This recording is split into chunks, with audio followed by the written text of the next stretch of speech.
जोर जबरदस्ती ना करें। मैं आपसे फिर वही दोहराऊंगी, एक भी उदाहरण मुझे बता दीजिए जहां जोर जबरदस्ती हुई हो, जहां सरकार ने कोई फैसला लिया हो या सरकार पुलिस गई हो तो मारपीट के साथ लाउड स्पीकर उतारा गया हो। एक भी चीज मुझे ऐसी बता दीजिए, और ये भी बता दीजिए कि आस्था पहले है या सुप्रीम कोर्ट का आदेश।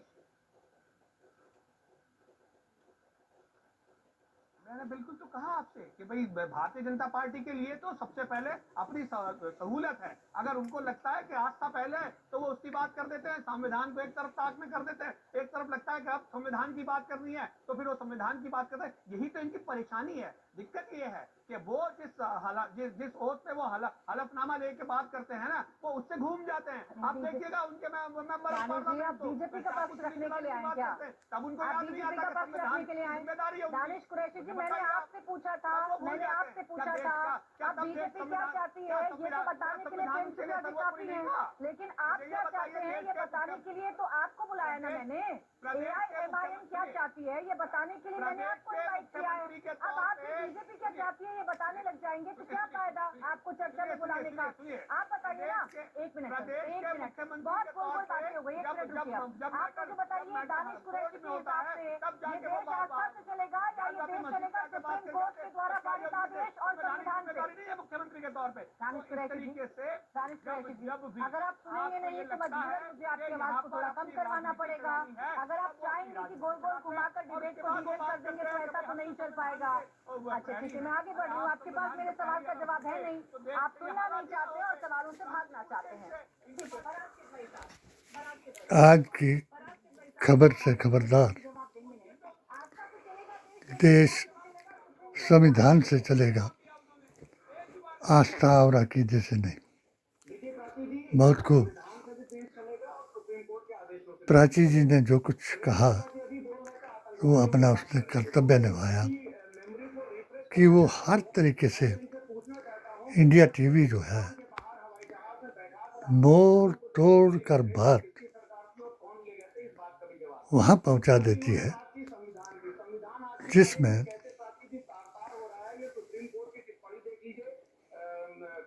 एक वर्ग विशेष जिससे बीजेपी को इतनी नफरत है कि अगर कोई संविधान के में दिए गए मौलिक अधिकारों की बात करे तो उसको ये बताया जाता है कि ये जिन्नावादी है।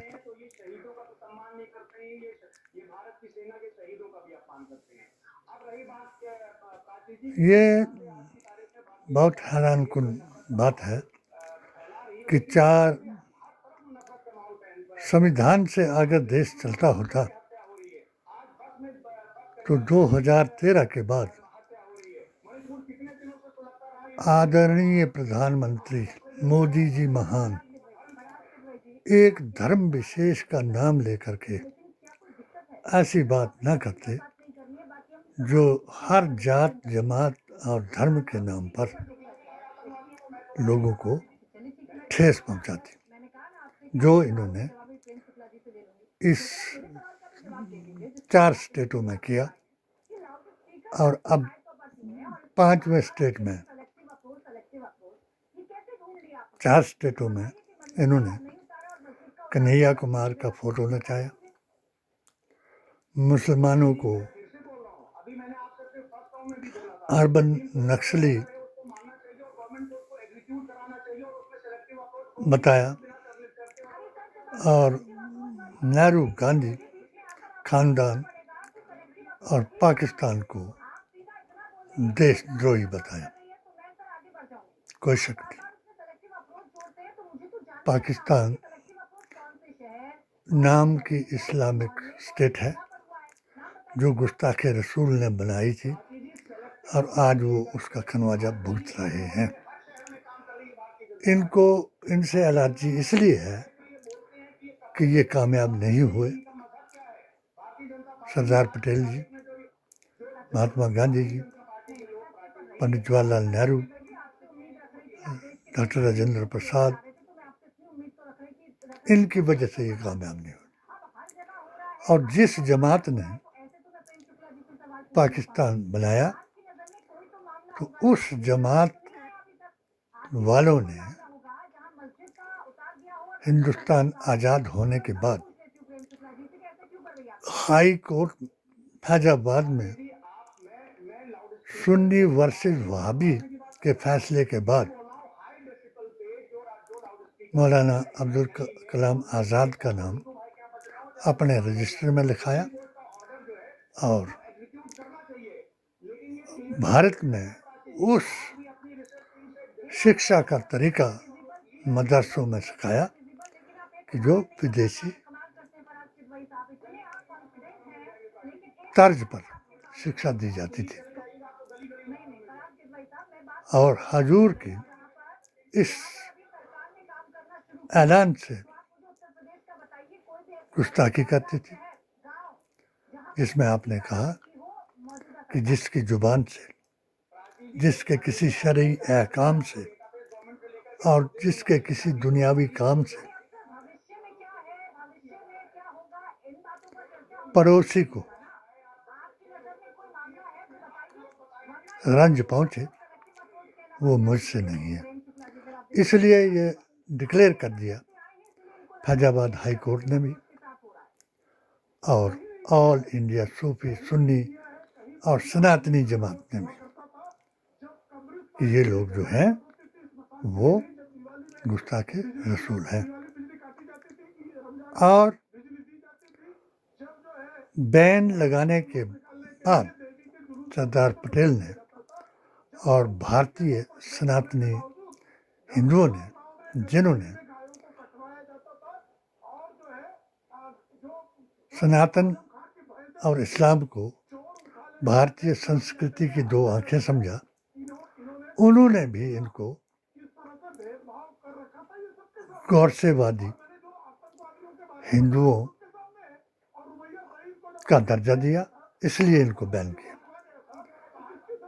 अंग्रेजों ने अपनी किताबों में लिखा कि जिस शख्स को हमने इतने साल बचा करके रखा और जिस शख्स ने दे दी हमें आज़ादी बिना खड्ग बिना ढाल, ऐ साबरमती के संत तूने कर दिया कमाल।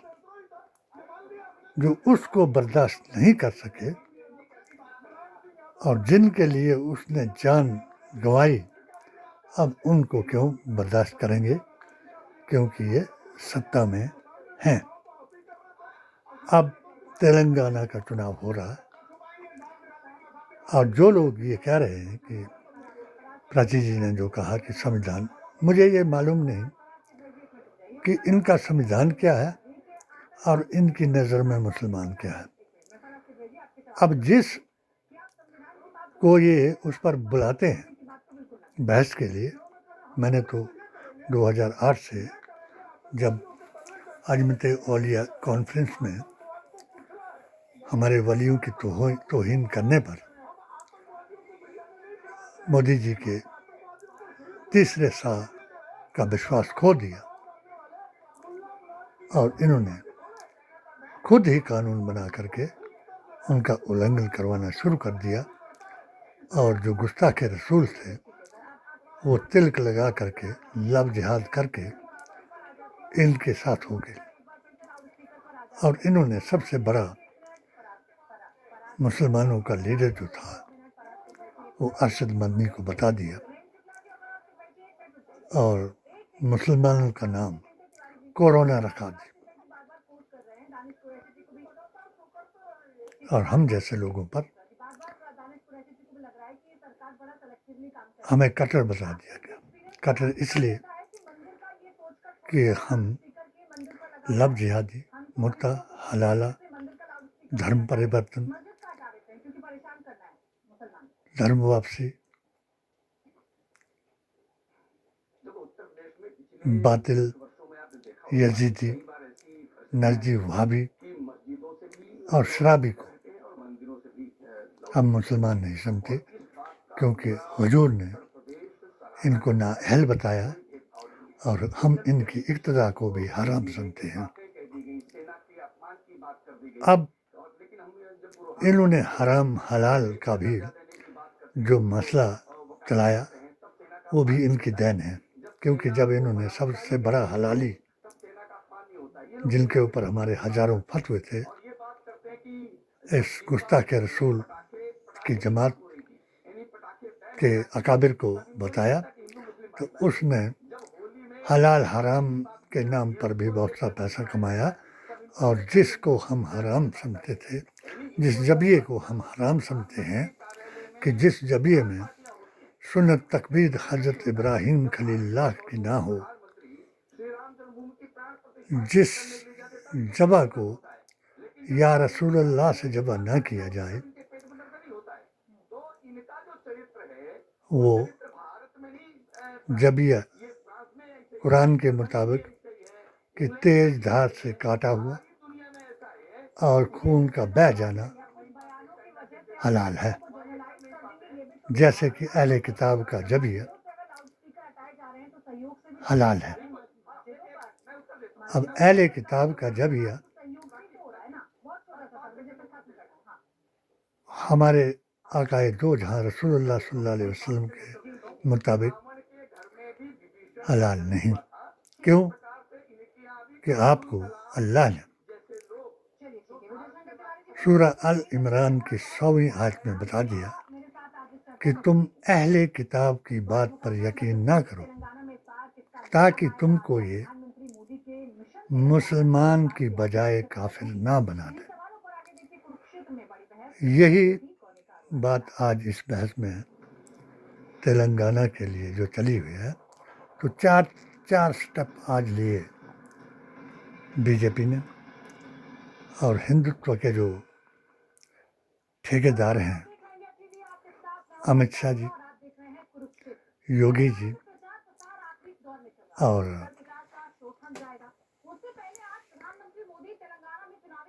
मोदी जी, नंबर 1 कि जो मुसलमानों को आरक्षण दिया गया है वो असंवैधानिक है, इसलिए वो बंद कर दिया जाएगा। नंबर 3, अजान का मसला फिर उठा दिया और हिंदू मुस्लिम कराने के लिए एक बड़ा शोशा चला दिया, क्योंकि 84% तेलंगाना में हिंदू है। इनके मुताबिक और 14% मुसलमान हैं। एक ये चला दिया। और तीसरा तीर जो है वो ओबीसी ने चला दिया। और जो दानिश जी यहाँ बहस कर रहे हैं, ओबीसी को समझाते हो पहले कि अगर तुम हिंदुत्व वर्सेस शरिया का मुकाबला नहीं कराना चाहते हो तो ये जो उखाड़ कर फेंकने की बातें प्रधानमंत्री जी को लेकर भ्रम भी फैला रहे हैं, लेकिन सच्चाई यही है कि अगर किसी ने तेलंगाना को बर्बाद किया है तो वो कांग्रेस और केसीआर दोनों ही उतने ही पापी है। इसलिए तेलंगाना के लोग एक बीमारी को हटाकर दूसरी बीमारी को प्रवेश नहीं दे सकते। ये बात मैंने आज तेलंगाना में हर जगह पे देखी है। तेलंगाना का विश्वास बीजेपी पर है। तेलंगाना का अगला सीएम बीजेपी का ही होगा, ये आपने पक्का कर लिया है। प्रधानमंत्री मोदी के आरोपों और दावों को आपने सुना, लेकिन ये दावों में मोदी जी अब आकाशवाणी, भविष्यवाणी और ऐलान कर रहे हैं कि इनको उखाड़ कर फेंको। और जब राहुल जी तेलंगाना में गए तो भीड़ में से एक बुढ़िया जो उसने उनकी दादी के ऊपर गाना बनाया था वो सुनाया उसने और लोगों को गदगद करते दिखाया। तेलंगाना को बनाया जिसने और उनको मोदी जी कह रहे हैं कि उन्होंने बर्बाद किया तेलंगाना को। क्या ये संवैधानिक लैंग्वेज है? जिनकी तरफ इनका इशारा है कि 14% पर उनको खड़ा करना है और एक लफ्ज भी इन्होंने उस शख्स के खिलाफ नहीं कहा जो इनकी बी टीम है, ओवैसी। दानिश जी, अगर आप मुसलमान हैं तो हमारी किताब HHAQ को पढ़ें और मेरे YouTube चैनल को सब्सक्राइब करें ताकि जो शर्मिंदगी आप दो जहां में उठाने वाले हैं यहाँ तो आप उठाएंगे क्योंकि ना आप मुख्यमंत्री बन सकते ना प्रधानमंत्री बन सकते। 9 सीटें तुम लड़ रहे हो वो इसलिए कि कांग्रेस को हराने के लिए, राहुल गांधी के बारे में अंत संत शब्द प्रयोग करने के लिए और मोदी जी को खुश करने के लिए, क्योंकि दुनिया जानती है कि आपने पहले भी जानबूझ करके आपके ऊपर गोली चला गई। 8 फुट से जहां गोली शीशा नहीं फाड़ सकी तो वो प्लास्टिक की गोलियां थी या कुछ और थी। इस बार आप कितनी गोलियां चलाओगे? आप जो मुसलमानों को उकसा रहे हो इनको उकसाना छोड़ दो। मुसलमान कुरान, संविधान और नबी के फरमान से वाकिफ हो गया। आप जैसा जिन्नावादी मुसलमान अब दोबारा गुमराह नहीं कर सकता, क्योंकि जो 4 चीज़ें एक ही कौम के लिए मोदी जी ने ऐलानिया कह दी और योगी जी ने कह दी और अमित शाह जी ने कह दी, ये हिंदू राष्ट्र बनाएंगे। कोई हमको दिक्कत नहीं, किसी मुसलमान को दिक्कत नहीं। क्यों? कि हम तो उस जमात से ताल्लुक़ रखते हैं जो अपने आप को ऑल इंडिया सूफी, सुन्नी और सनातनी जमात मानती है। ऐसे सनातनी जिस मज़हब की और जिस अकीदे की आप बात कर रहे हो उसका किसी धर्म में, किसी धार्मिक पुस्तक में वो सच्चा नाम नहीं। हिंदू किसी धर्म का नाम नहीं और ये हिंदुत्व पर हिंदू राष्ट्र बनाना चाहते हैं। और जो आपका अकीदा है कि सत्ता हथियाने के लिए एक सिर तन से जुदा करने वाले मुसलमान को भी मुसलमान बताना और लब जिहादी, वहाबी, शराबी को भी मुसलमान बताना और बी टीम बन करके उनको हराने की यकीन रखना। आप वकील हैं, अंग्रेजी पढ़े हुए हैं और आप अंग्रेज हैं। अगर आप मुसलमानों के हमदर्द होते तो जो मैंने आपको एक लेटर लिखा था कि मेरे साथ 7 सूत्रीय जो मैंने पिटीशन दायर की थी PMO, HMO में, तो उसका उल्लंघन किया गया और मेरे को जात, जमात और धर्म के नाम पर और मेरे 16 फतवों के जिनके आप कायल हैं। बाबरी मस्जिद जो तफरका मस्जिद थी, हजूर ने क्या कहा वो मैंने वेदांती जी महाराज को बताया।